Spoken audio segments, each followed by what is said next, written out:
Public Library this evening. My name is Patty. I'm with the library.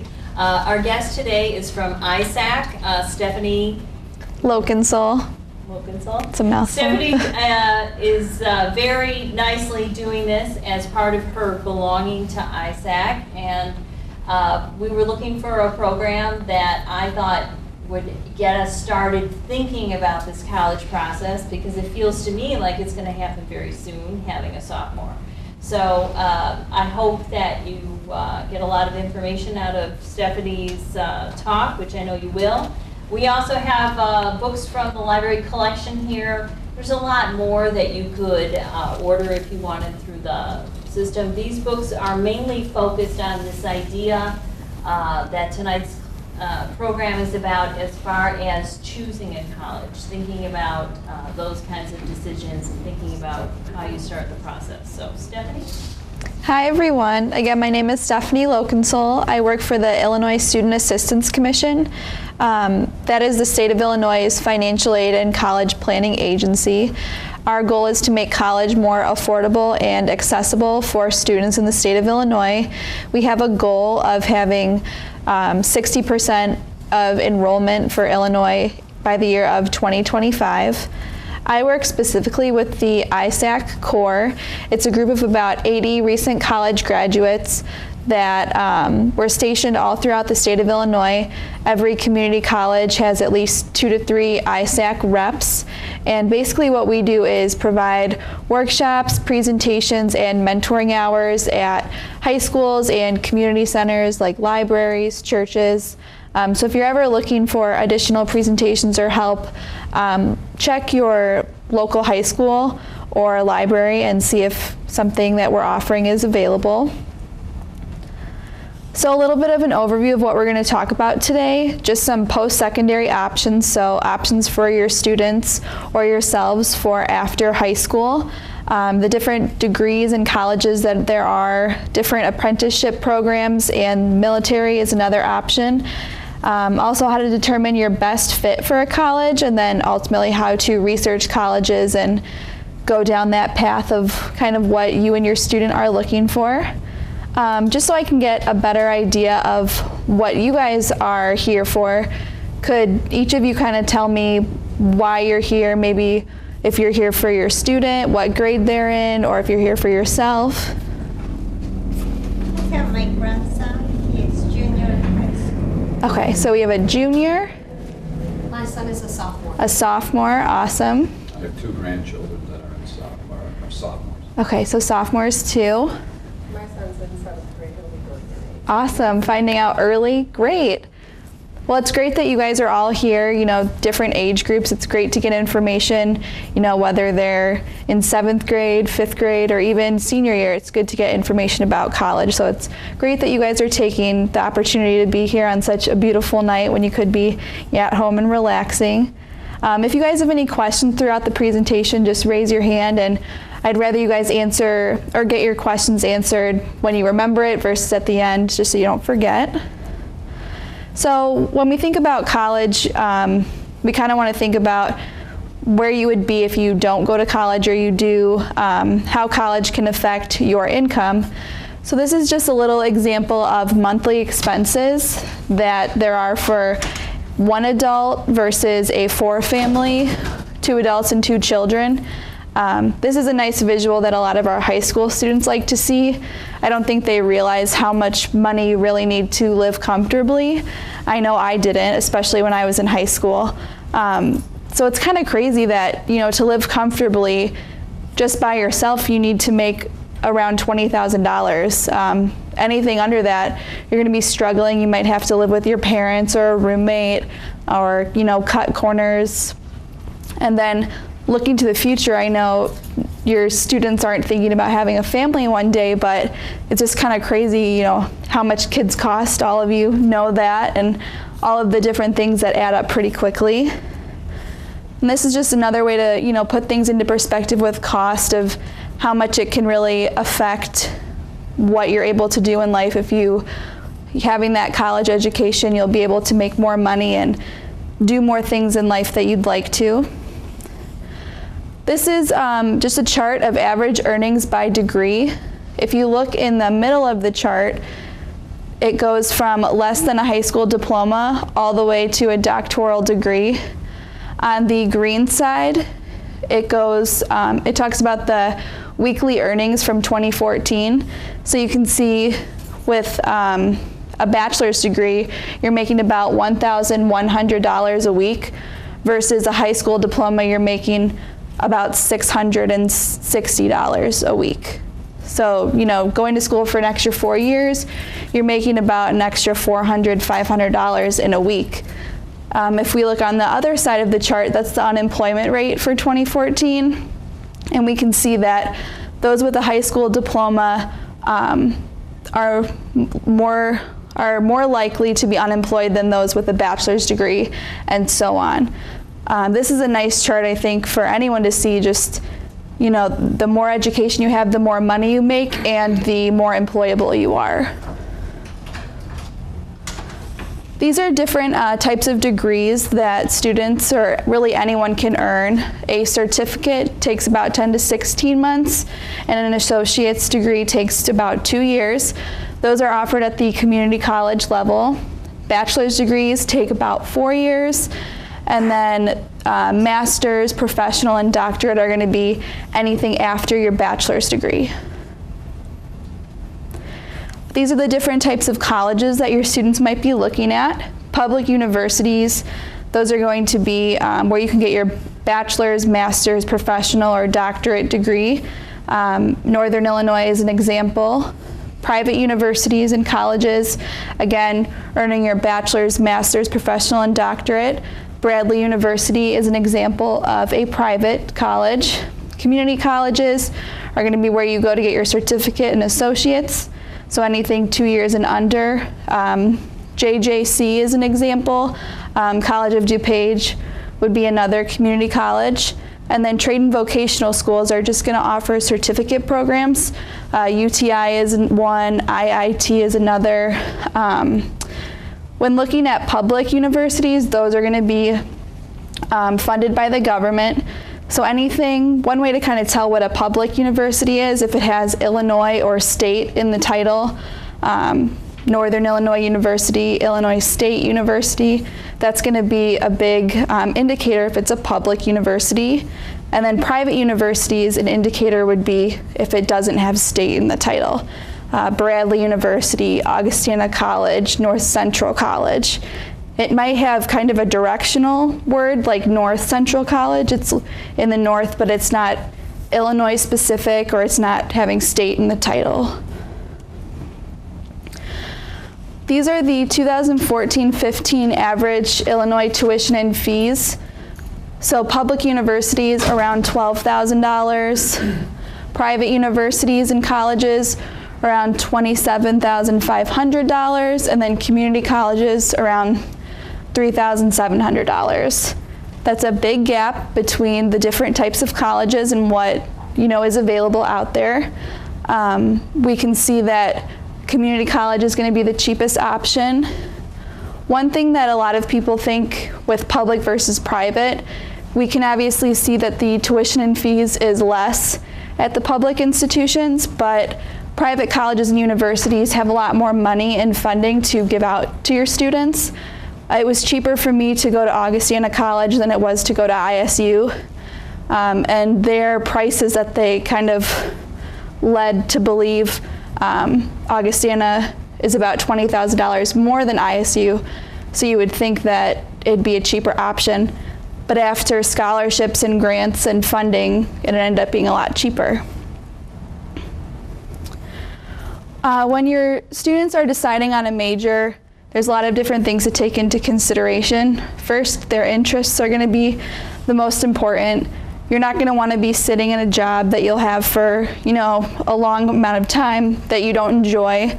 If you don't enjoy the field that you're learning in school, you're not going to do as well.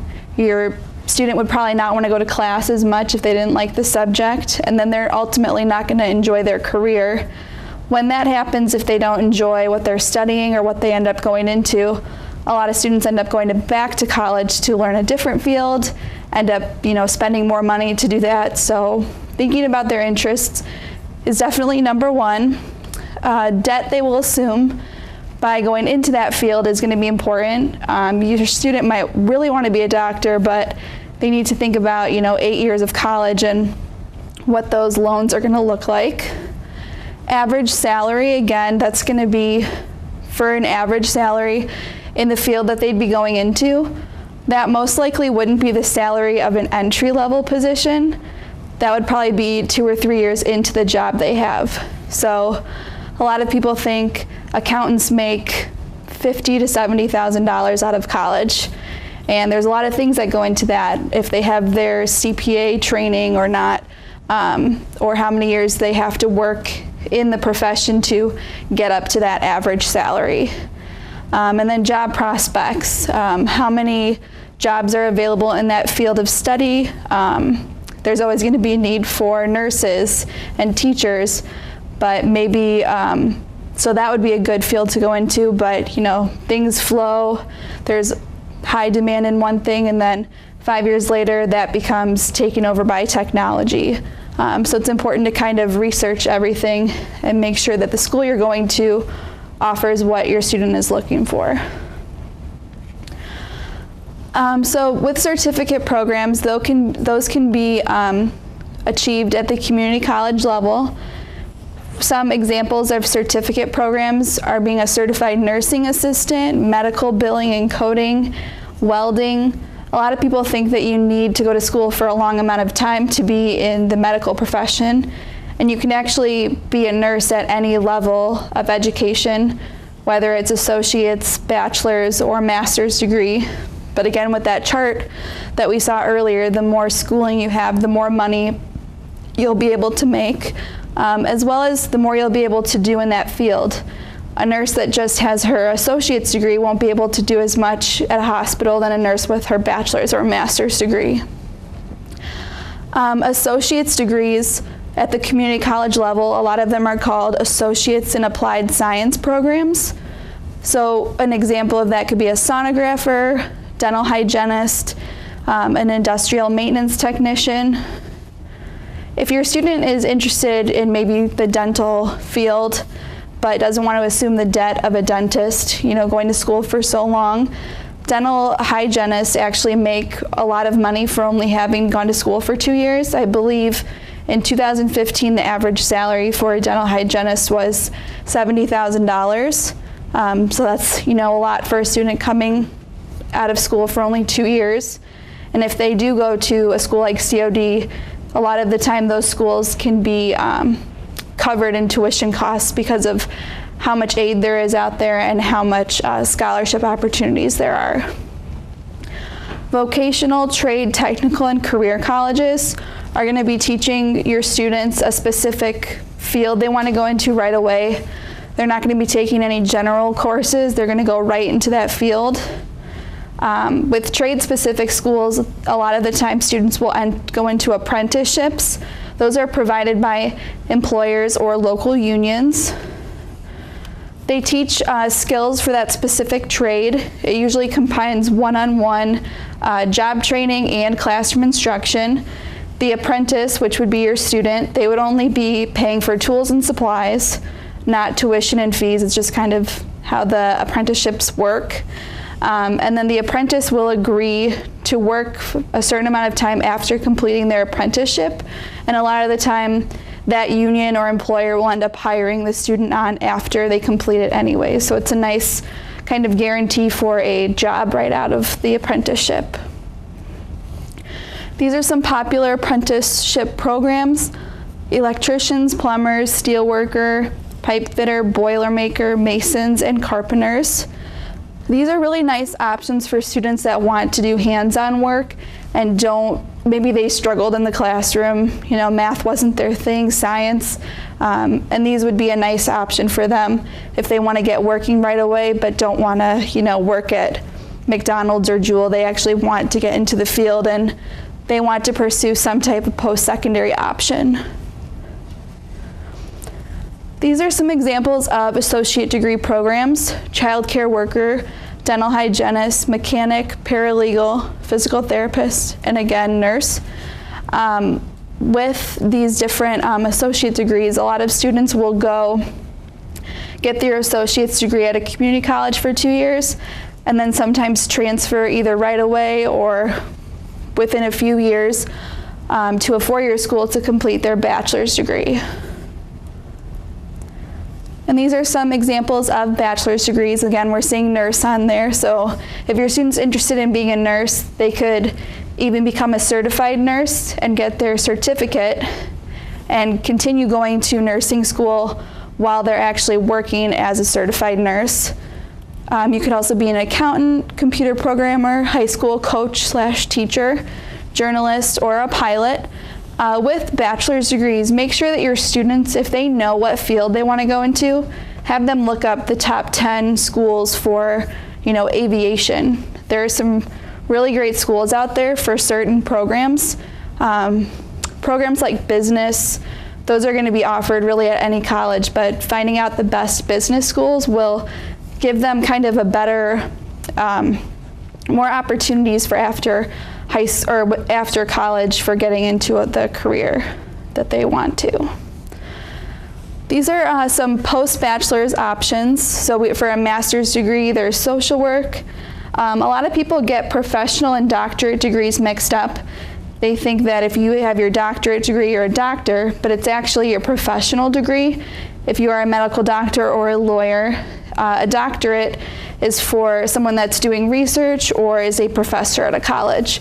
So most people end up getting their professional degree. Doctorate are just for those that want to teach or continue doing research. The military is another great option for students out of high school, or even if they go get their associate's degree and enter into the military after that. A military commitment is typically 4 years of active duty and 2 years of inactive. Branches include the Army, Navy, Air Force, Marine Corps, Coast Guard, and National Guard.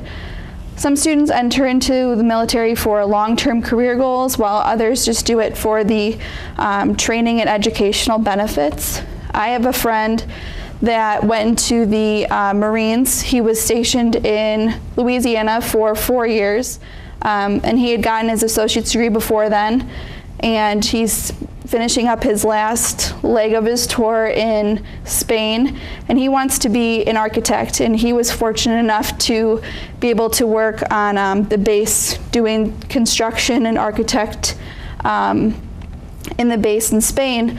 So when he goes back to complete his bachelor's degree, the military will pay for him to go to school, and he'll already have that, background in architect that he learned from the military. So if your student either wants, just his bachelor's degree covered, or if they want to go to school for 2 years and then get into the military, they could finish their bachelor's degree and get their master's degree covered by the military. With the military, you do have to take entrance level exams. So if your student thinks, I want to go into the Air Force and work on planes, if they don't score high enough on that test, they won't be able to work on the planes. It gets a little more complicated than that, but I know that is something that they do. So if they're worried about getting placed into a certain job while they're in the military, they should kind of ask those questions before committing. So when you're thinking about the best fit for a college, whether it's for your student, yourself, or even just a combined what's the best option for our family, for our student to go to, what are some things that come to your mind? There's kind of the three main things when thinking about a college. Cost. Cost, definitely. How big or small the classes are? So we have cost, the size of the campus, classes. Any other ideas? Location, where the school is, if that's, conducive for your family or your student. Any other ideas? Rankings. Rankings, so where does that college, measure up against other universities? Yeah. Personal interest. Your personal interest, does it have things you're involved in? Definitely. Those are all great. Should you pick a school because your student's boyfriend or girlfriend or best friend is going there? No. Or because you recognize the name? Definitely not. Just because you recognize the name and you know the name because it was a good school or because you went there doesn't mean it's necessarily the best fit for your student. Should you go to a school because they sent you a brochure in the mail? No, definitely not. Every publication you get in the mail is going to be really enticing. They're going to make your students feel special, and they're all going to be a beautiful picture of the college in the spring or fall. It's not going to show you what it looks like in the dead of winter. So looking at all options is going to be important when picking a school. So you guys were right. The three main areas for looking at your best fit is going to be the financial, academic, and social aspects of the college.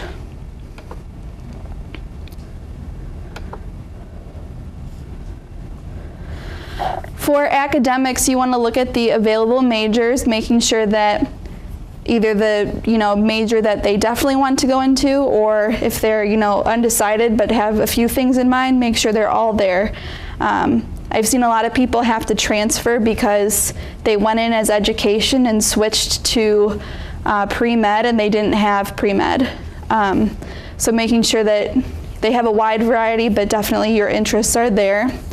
Seeing what the internship opportunities are that are available for your specific program. A school might say, our Career Center offers internships for all students. That might be true, but the college may only be connected to local businesses in the area, and that won't really help with someone that wants to get into the education field. We're going to want to look at graduate and career placement rates. So how fast is the graduates being employed after graduation, and then how many of the graduates are going to graduate school, what that placement rate is. And then looking at the graduation and retention rates, how many students continue to the sophomore, junior, and senior years, and how many end up graduating in 4 years or 5. A school might say they have 90% graduation rate, but is that in 4 years or 6 years? When applying to schools, there's 3 different types of schools you can apply to: a safety, match, and a reach school.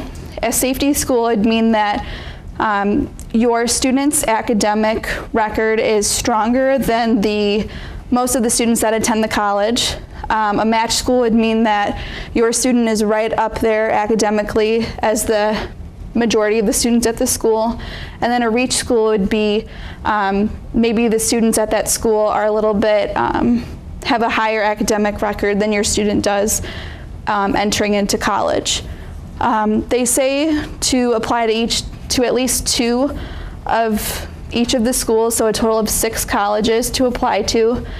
Personally, for myself, I only applied to match schools. I didn't want to have it easy in college, but I didn't want to have it extremely hard.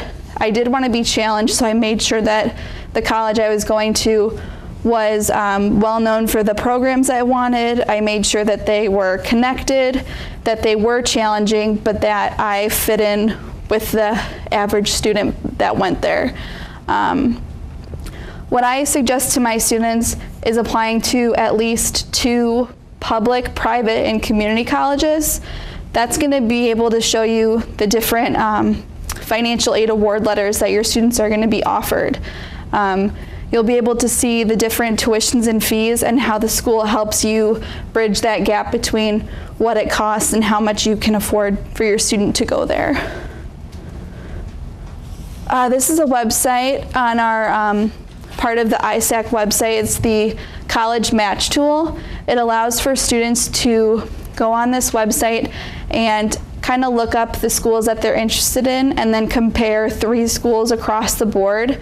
So if you have ISU, U of I, and North Central College all lined up, it'll say class size, and then it'll all be next to each other.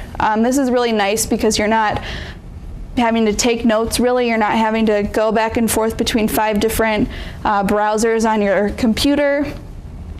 This is just a nice way for them to be able to explore the schools kind of all against each other. Social aspect is a really important part of college.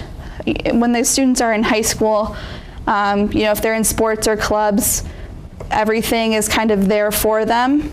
They go to school, they go to soccer practice or theater rehearsal, and then they go home. All their friends are there. So when you go to a school, you're kind of starting over, getting involved in new things, meeting new people. So making sure that whatever they're interested in high school, if they want to continue that, is still at their school. If your student wants the school to have a religious affiliation so that they have maybe a youth group, or that they have a church on campus so that they can attend service. Any extracurricular activities, athletics, whether it's varsity sports, club sports, or even intramural sports, theater and musical, Greek life. And then on the other side of social, they're going to want to look at what the average class size is and campus size. If they went to a school with only 500 people and they want to stay small, or if they went to school with 4,000 people and want to stay big, or maybe vice versa. They're going to want to see if the school is a commuter school, if most students live on campus, or if most live off campus. That'll kind of tell them the vibe of the school, if students are usually there on the weekends, and then the location, if they want a small college town in the middle of nowhere, if they want to be by a city, or if they want a mix of both. When looking at the financial aspect of college, a way to find out what your financial need is by taking the cost of attendance at the school and subtracting your expected family contribution. That is the number that the FAFSA will give you. The FAFSA stands for the Free Application for Federal Student Aid. It is a free application that you can fill out to determine how much grant and loans you and your student will be offered to go to school.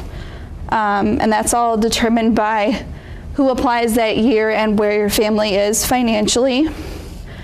A school, they're going to be showing you the sticker price of kind of what it costs to go there on their website. So you may see U of I costs $38,000, and they're going to say how that kind of adds up, what the different components are.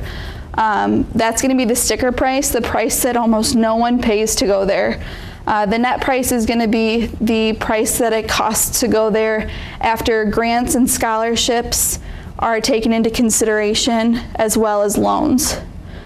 There are two different types of financial aid. There's gift aid and self-help aid. Gift aid is in the form of grants and scholarships. So it's like a gift. You're keeping it, you're not giving it back, you're not paying it back, it's free money. Scholarships are awarded based on merit. So you could get a scholarship for playing a sport, a certain ACT or GPA. I've seen scholarships for left-handed people, scholarships for different ethnicities, for being the first in your family to go to school, even duct tape prom dress scholarships. And then grants are going to be awarded based on financial need, whether they're from the college themselves or the government. And then self-help aid, that's going to be in the form of loans and work study. Loans can be from the government as well as outside sources like credit card companies or banks. Taking loans from the government, you're going to be more protected than you would from a credit card company or a bank, and the interest rates are going to be lower.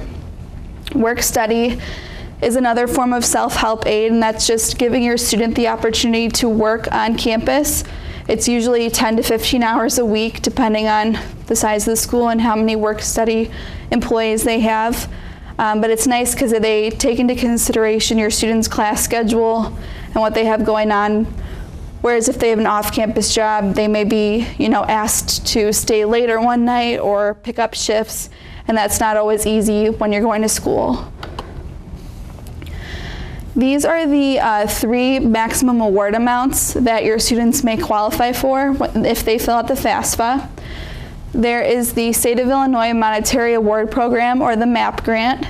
That's for Illinois residents going to Illinois colleges. The Federal Pell Grant and the Federal Supplemental Education Opportunity Grant. Those are going to be from the national or the federal government, so that can be applied to any college in any state. Adding up these grants, the maximum amount that your student could qualify for is around $14,500. Your student may qualify for all of it, some of it, or maybe none of it. I didn't qualify for any of this money, but I have a few friends that qualified for it. I have 2 students that qualified for the maximum amount of MAP and Pell Grant. And the only way you'll find out if you qualify for it is by filling out the FAFSA. Can you tell us when the deadline for that is every year? Sure. So the FAFSA has always been filled out in January, but they're changing it. So when your students are seniors in high school, they will be able to fill out the FAFSA starting October 1st of senior year. The MAP grant does run out usually within a month. So I would say if you fill out the FAFSA sometime in October, you should be good with the MAP grant. You can always sign up. Our ISAC website has a way for your student to sign up to get notifications when it's getting close to what they call a suspension date, which is kind of where they cut that off. With the budget right now, the MAP grant hasn't been passed yet. So for students that are going to be going to college in the fall that qualify for the grant, their award letters are saying estimated. So that can be challenging because getting the MAP grant could be the difference between free money or taking out a loan for $4,000. So hopefully the budget gets passed soon, and this year's the only issue with that. I wish I knew more about it, but I really don't. When you fill out the FAFSA, do you have to give them tax returns, and is it like several years of tax returns? So the question was, when you fill out the FAFSA, what tax forms do you have to present? You actually don't give them any tax forms. The FAFSA, you kind of fill out demographic information, and then you would select which tax form you do fill out. So 1040, 1040 easy, whichever one it is. And then they just ask for your adjusted gross income. And then if you're married, they would ask for what you made and what your husband made or wife made. And if you're not married, it would just ask what you made, which is usually close to that AGI. They'll also ask for your assets, information about cash savings and checking balance the day that you fill out the FAFSA, if you have any investments, if you own a business, and then it'll ask some different information. If you receive any government programs, if you are paying or receiving child support, anything like that, but you won't have to give them a physical copy of your tax return. What is the maximum minimum of the income of the people? So the question was what the maximum and minimum is for people that apply for the FAFSA. There isn't really a magic number for if you make this much, you'll get all of this or some. If you make under $25,000, you don't have to report your assets on the FAFSA. But there isn't, a number that they give out because every year there's different people with different incomes that apply. I will say a lot of families that are kind of in the middle or upper income level, they're probably not going to get a lot of grants. They'll qualify for loans. Every student qualifies for the unsubsidized loans. So it kind of just depends on the year, and every family has that different financial situation going on. So picking a college is kind of like dating. You have to ask yourself, do you want to be with that college for the next 4 years, or maybe 2 if it's a community college? Does that college match your wants and your needs? Does that college prepare you for the future? Do you and that college have the same values? Does the college just look good online? Are you going to college just because your friends want you to go there? These are some ways to find colleges. We have that ISAC student portal on there, the college match tool as well. Other options would be to ask your teachers, counselors, or other adults that went to school. Sometimes it's fun to just pick 3 or 4 schools you've never heard of and research them. Not ruling out schools because of the cost, because again, there are millions of dollars that go unawarded in grants and scholarships, that there's always money out there for everyone. It just kind of takes some digging and some effort to find it. And again, try to set a goal for yourself. I'm going to apply to 6 schools. I want, 1 to be public, 1 private, 1 community, or if you're looking for that safe match and reach school. Is the college match tool only for Illinois universities? It's for all universities. Yes, so the student, anything on the ISAC website is going to have information about all colleges in the U.S. It'll talk about specific Illinois programs, but it will have links to federal programs as well. So that page that you talked about where you can compare, like have 3 colleges and compare them, side right. by side, that includes every college nationwide? Yes, so the college match tool, you can compare all colleges nationwide. It doesn't, not just Illinois. It's important when looking at colleges to visit the school, since it will be your home for the next 4 years.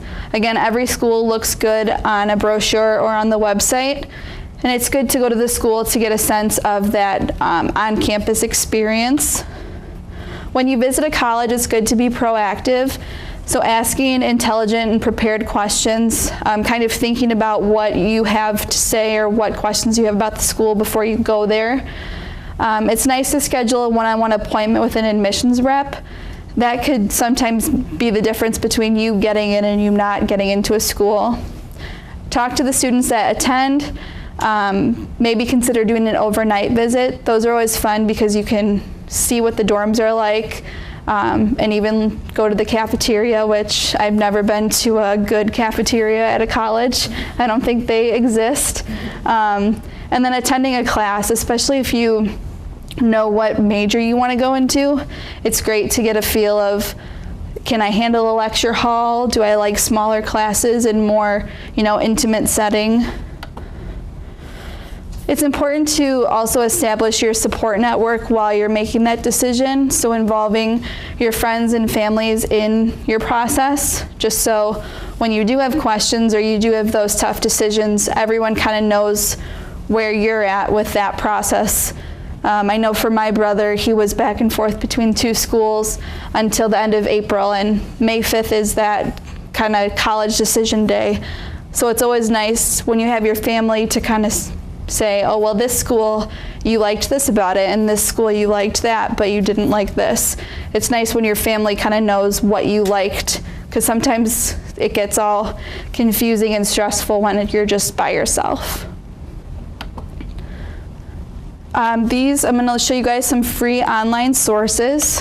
When do you recommend visiting school? Like, if you're waiting until the summer of your junior year, is that too late?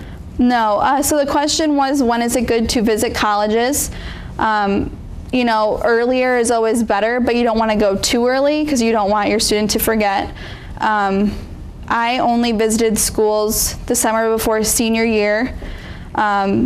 It was a little stressful because I only had so much time to visit all the schools I wanted. For me, I visited 5 state schools and wasn't really sold. And then I visited 1 private, and I knew I wanted a private school, so then I had to visit, 5 more, and I only had a month. And if your students work a lot in the summer or play a sport, that can be really stressful.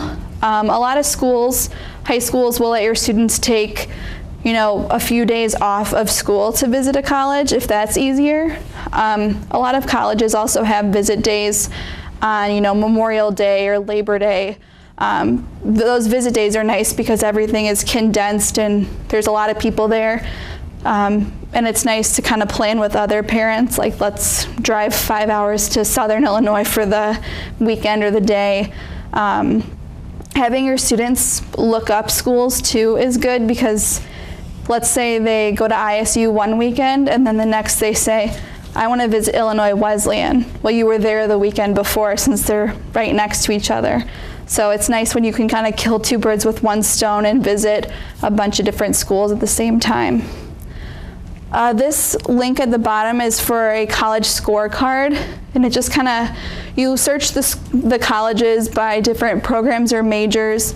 You can search them by location or enrollment size. So if you typed in, I want a school located in Central Illinois, all of those options will come up. Or I want an enrollment size of 3,000 students and under. All those colleges will come up.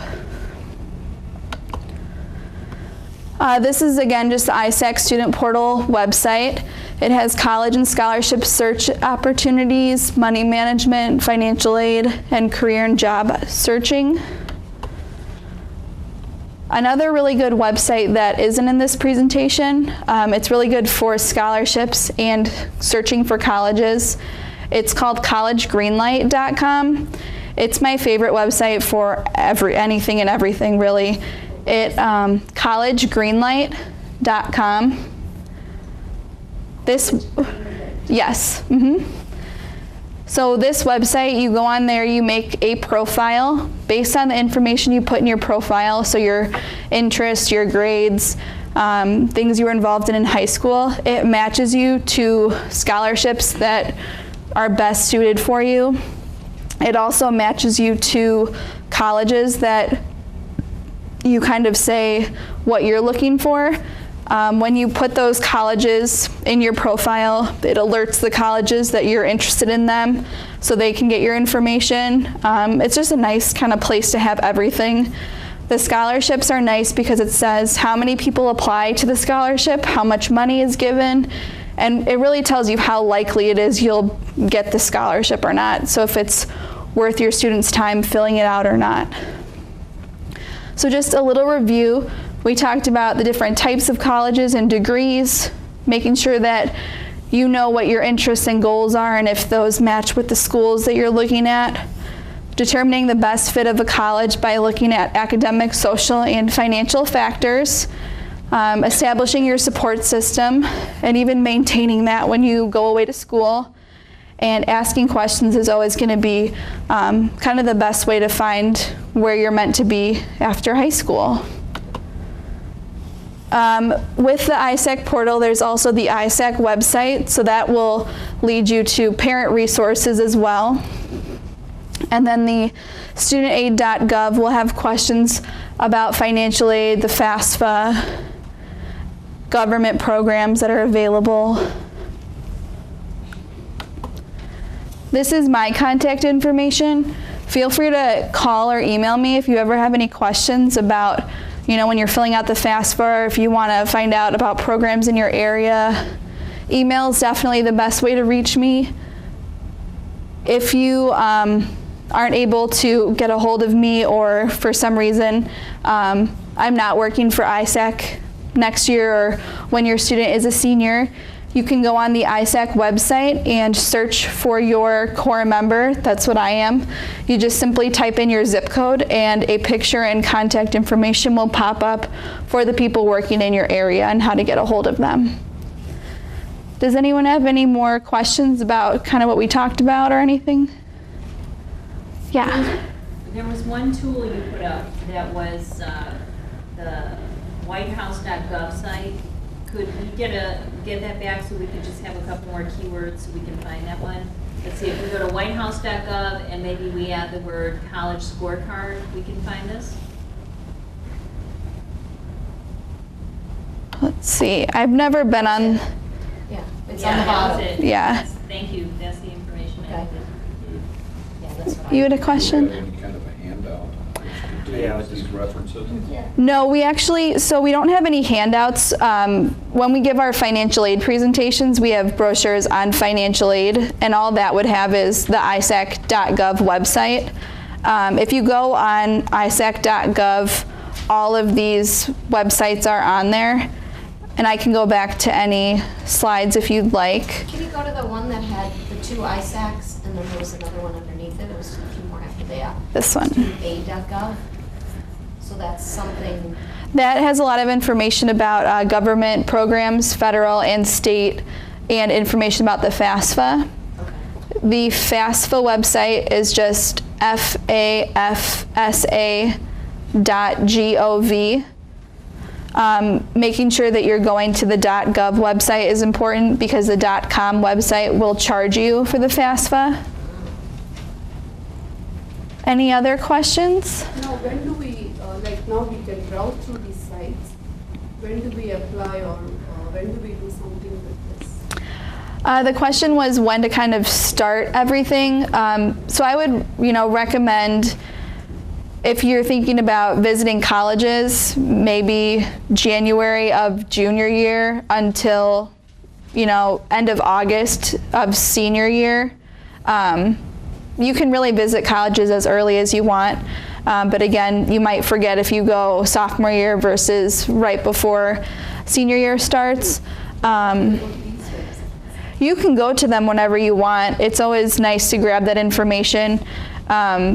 There are going to be presentations offered at high schools in the area and maybe at the library in the future. So if you're interested in financial aid, seeing when financial aid presentations are available. With a lot of students are going to be filling out the FAFSA and applying to college during October of their senior year. A lot of those early deadlines are November 1st, so it's always better to apply earlier rather than later. Yeah. So Stephanie, for some of us who are really new to it, I think maybe the bigger question she's asking is, we do all the research, all the looking, all the thinking and considering, but it's really not until senior year when you actually start to fill out paperwork and start the process. Yes. Financial aid and applying to schools. And then it's very fast. Yeah, everything's going to be between, September and January of senior year.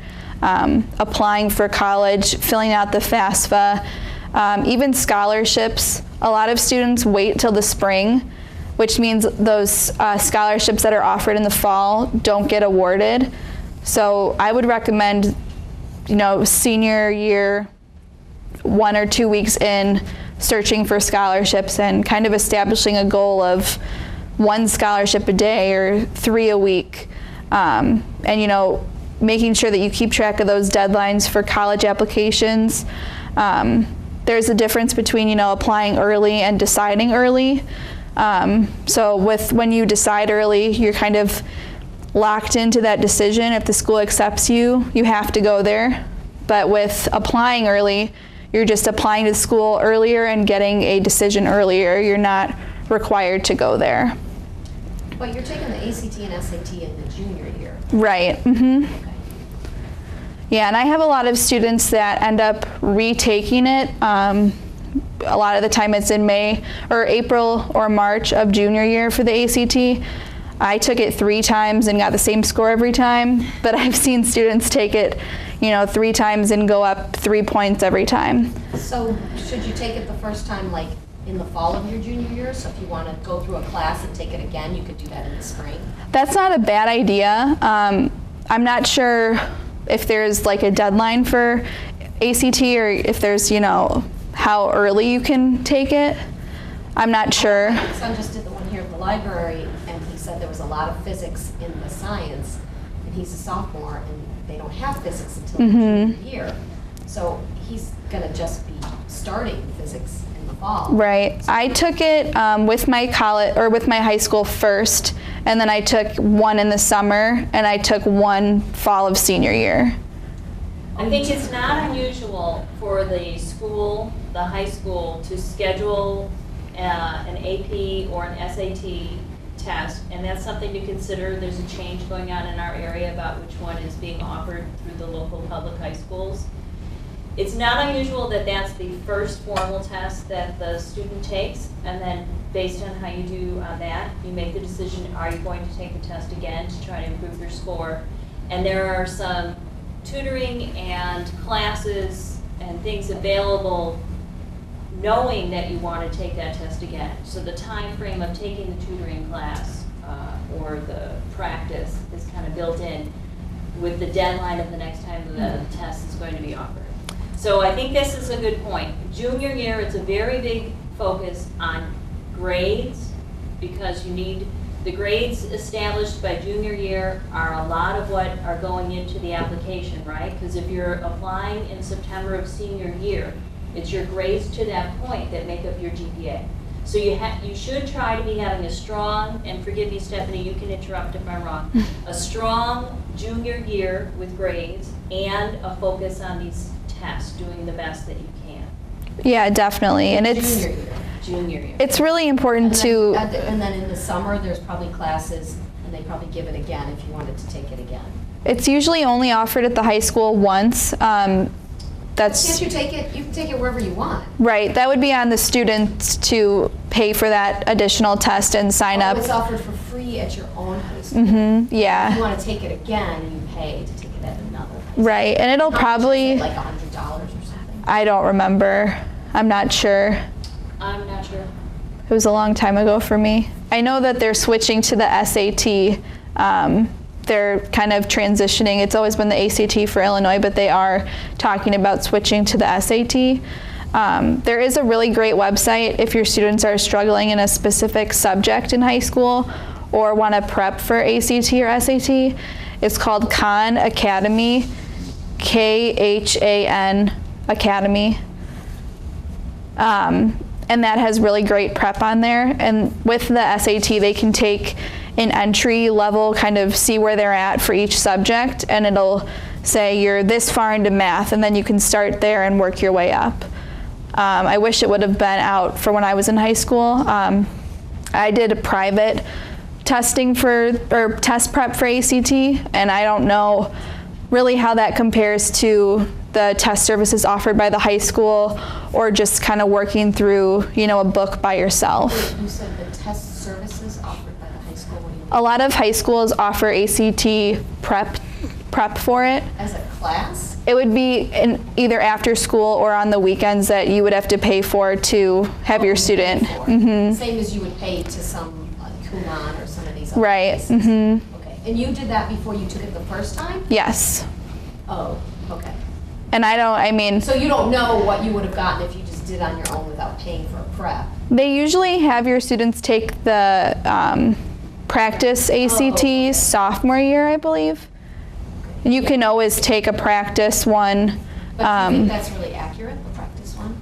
Or is it the score? It depends the subjects because, like you said, it has a lot of physics on there and they're not going to know it until they take physics. I never took physics, so, that it all kind of plays into a part of where your student's at and what classes they're going to be taking down the line.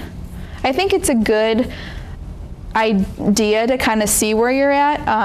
Let's say you take it and you score a 20 when you're a sophomore. I would say, maybe add a point or two, and that's where you may score as a junior. That's just from what I've seen. Me, my friends, my brother, we all definitely went up a few points from sophomore year to when we actually took it. It kind of depends how seriously they take the practice test too. Some students, this is practice, I don't care, and they bubble it in. So it kind of just depends on the student and where they're at. Yeah. When you take a test, do you retake it at a different high school, independent company, or? It would be at a high school. Your high school may offer it. For me, I went to Lyle High School, took it there, the one that was offered, and when I signed up to take it over the summer, I believe it was at Neuqua Valley High School. I think they published a schedule, and I think that the kids have access to that through their high school counselor. Okay. So sophomore year, junior year, senior year at the high school, they will have a counselor. And as you start approaching these things, the high school counselor should be helping. I wouldn't recommend waiting till the high school counselor prompts you. You need to do a lot of this work Stephanie's saying. But that's an opportunity for the student to say to the counselor, I'm disappointed in my score, I'd like to try it again. And the counselor should help figure out when that next test is that they should have as a goal, or help them get the schedule. When your students take, whether it's ACT or SAT, that first time at the high school, they have to establish like a username on whatever testing site so that they can electronically send scores to colleges, if they want to send it out to more schools. For ACT, it's actstudent.org. And on that website, it has testing dates and locations as well. But again, I'm not sure what the testing will be in this next coming school year or not. I have a specific question, and you may not know, but my niece is a senior, and so she spent a bunch of time preparing and applying, and she applied to a bunch of schools, and she had a 2250 SAT, she had a 33 ACT, she had a 4.3 GPA because she took weighted classes. She had 7 AP classes, and she didn't get into half the schools she applied. And my brother, her dad, was pretty shocked and upset. She didn't even get into his alma mater, Northwestern, and she didn't get into her mom's alma mater, UCLA, a state school. So I know that it's tougher now, and but my brother said he heard, and I don't know if you know anything about this, that they take students from a certain category, like that match category, but they also take some students that are below that and some students that are above that, because they want a mix of kids, because sometimes there's some students that maybe don't score as high, but they still have the better potential. So he felt like she was in this bigger category, like these higher scores and all these AP classes almost worked against her in some ways. And here she, killed herself practically in high school to do all this. She ended up going to Berkeley, she got into a good school that she wanted to, but she Northwestern was her first choice, and she didn't get in there. I think there's a lot of different factors. In the past, colleges really only looked at ACT, GPA, but they've kind of learned that not everyone is a good test taker. A lot of schools are pulling away from, they'll look at your ACT or SAT score, but they know that GPA is kind of a better, bigger picture of how well your student did in high school. A lot of colleges have the option to do test optional, which if you get maybe a score you're not happy with on the ACT, you can submit a graded paper in place of that. So for me and my roommate had the exact same ACT score. She did test optional, where she submitted a graded paper from senior year. She got $3,000 in extra scholarship money because of that. So those are some things to really look into with what your college has in terms of academic, when you're applying to go there. What is that called? Graded option? It's called test optional. Not all schools offer it, but some do, and every year more and more are kind of offering that. What's her test score that she didn't want to submit? 23. 23. Yeah. Is it fair, Stephanie, to say, and we do have to start wrapping up, that the admissions process is not a total science? Right. There's elements of choice depending on what the college's goals are, and I think this is what you were getting at as far as making up their student body. And so there are elements of the application process that your student will put in about themselves that also contribute to this. But part of what you might want to consider is Stephanie led with the idea that you're applying to schools because you have a certain interest and there's some match that you see. And I think it is important, and if you talk to counselors about this, that when you're applying, that you communicate that the reason you want to go to their school is particular because there's something about that school that's a match for you. But the fact that she made it into that school is amazing. And there's thousands of kids with Into that. what? Berkeley, but not Northwestern, her first choice. Yeah, but there's thousands. Yeah. There's thousands and thousands of kids applying, and one of the things the kids can see when they go to the websites or when they use the ISAC review is the number of kids applying and the number accepted. And so I think that that's a real reality. That there's going to be a lot of very good candidates applying, and there's just not enough spots. So Stephanie, do you want to do a wrap? Sure. So thank you so much for coming. Again, here is my information if you guys ever want to email me or call me with any questions. Depending on what high school your students go to, there may be an ISAC rep like me that works in the high school and does mentoring hours. If there isn't one in the school, I can always do mentoring hours outside of school, or sometimes counselors will say, we can set something up during their study hall or after school, whatever.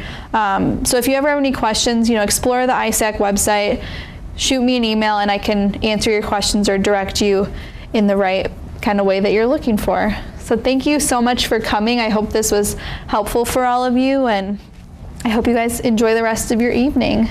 Thank you.